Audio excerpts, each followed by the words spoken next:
ခွဲသူစုပြီးတော့ထိုင်ကြည့်မယ်နော်ဒူးနာတဲ့သူအရန်နာတဲ့သူကတတိခါလူပါပေးပါနော်ကိုရတော့ပဲတွားပေးမယ်နော်ပြီးရင်သူကဒီလိုလေးတွားမယ်အဲ့ဒီချိန်မှာမရတဲ့သူကမှပြတ်မတက်ပဲတင်းလာလိမ့်မယ်သူကတောင်းလေးချ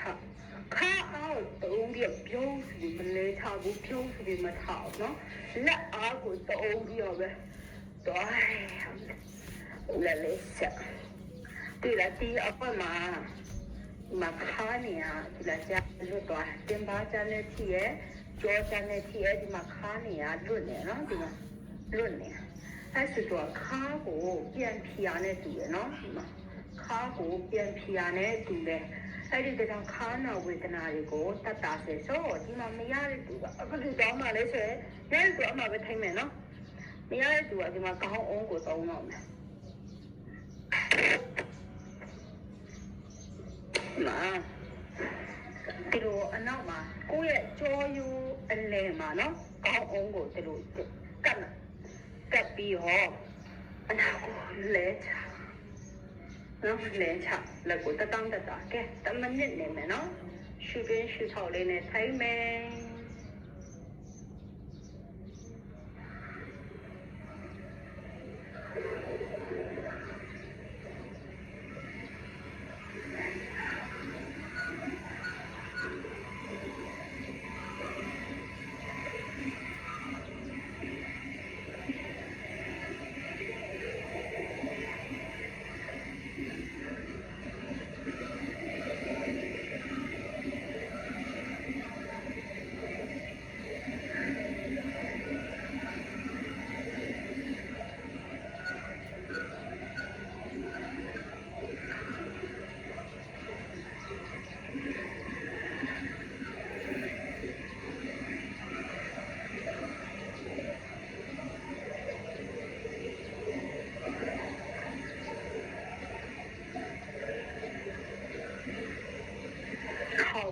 10မိနစ်ကြည့်သွားပြီ